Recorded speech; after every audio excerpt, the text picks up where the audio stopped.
চীনে ব্যস্ত সময় পার করছেন প্রধানমন্ত্রী তারেক রহমান। রাষ্ট্রীয় সফরে দিনভর চীনে ব্যস্ত সময় কাটাবেন সরকার প্রধান। মঙ্গলবার সকালে দালিয়ানে ওয়ার্ল্ড ইকোনমিক ফোরামের প্রেসিডেন্ট এবং সিইওর সঙ্গে সাক্ষাৎ করেন তিনি।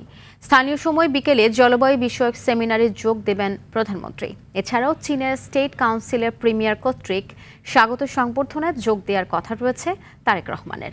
এই সফরে চীনের সাথে বাংলাদেশের বাণিজ্য, অবকাঠামো, শিল্পায়ন, জ্বালানি, ডিজিটাল অর্থনীতি ও প্রযুক্তি খাতে দুই দেশের সম্পর্ক আরও গতিশীল করার বিষয়ে আলোচনা হওয়ার কথা রয়েছে। এর আগে মালয়েশিয়া সফর শেষে সোমবার বাংলাদেশ সময় সন্ধ্যায় চীনে পৌঁছান প্রধানমন্ত্রী।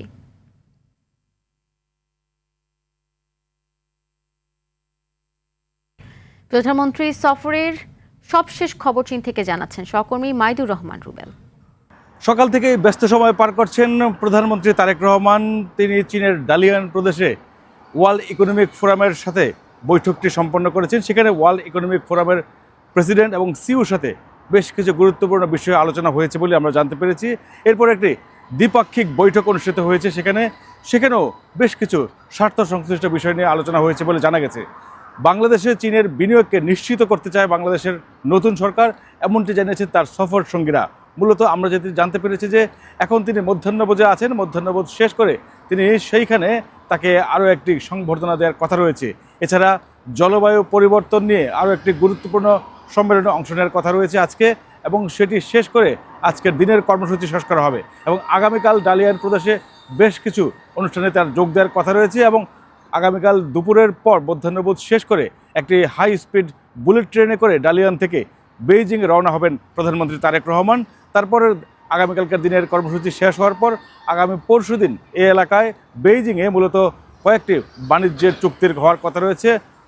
এছাড়া আসলে চীনের বিনিয়োগ বাংলাদেশে নেওয়ার জন্য জোর প্রচেষ্টা রয়েছে নতুন সরকারের। তারা বলছেন যে বাংলাদেশের যে অবস্থা, বাংলাদেশের অর্থনীতিকে ভেঙে দিয়েছে বিগত সরকার, যেই কারণে নতুন করে ঢেলে সাজাতে বা দুই দেশের স্বার্থ সংশ্লিষ্ট বিষয়গুলিকে আরও গুরুত্ব দিয়ে চীনের সহযোগিতা চাইছেন বাংলাদেশের সরকার। এবং এইখানে চীনের কমিউনিস্ট পার্টির সাথে বৈঠক করবেন প্রধানমন্ত্রী তারেক রহমান, এবং চীনের প্রেসিডেন্ট শি জিনপিংয়ের সাথেও একটি গুরুত্বপূর্ণ বৈঠকের কথা রয়েছে। বেশ কিছু চুক্তি, সমঝোতা স্মারক সহ বেশ কিছু বিষয় নিয়ে এই সফরকে বেশ গুরুত্বপূর্ণ হিসেবে মনে করা হচ্ছে। এবং এই সফর থেকে বিএনপি তাদের যে প্রত্যাশা, সেই প্রত্যাশা পূরণ করার জন্য কাজ করবে। চীনের সাথে বাংলাদেশের যে স্বার্থ সংশ্লিষ্ট বিষয় বা বড় বড় যে প্রকল্পগুলো, তিস্তা ব্যারেজ, পদ্মা দ্বিতীয় সেতু, মংলা বন্দর সহ আরও বেশ কিছু প্রকল্প নিয়ে কাজ করা হচ্ছে বলে জানা গেছে।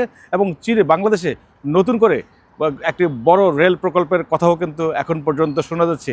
এবং এই সফর শেষ করার পর এবং আজকে বিকেলে আমরা জানতে পেরেছি, আজকে বিকেলে 6টা নাগাদ চীনের স্থানীয় সময় 6টা নাগাদ একটি সংবাদ সম্মেলন হওয়ার কথা রয়েছে ডালিয়ায়। এবং সেইখান থেকে হয়তো জানা যাবে যে আজকের দিনের কি চুক্তি বা কি সমঝোতা স্মারক স্বাক্ষর হয়েছে। এবং সবশেষ আমরা এইখান থেকে জানতে পারবো যে চীন থেকে বাংলাদেশের অর্জন কতটুকু।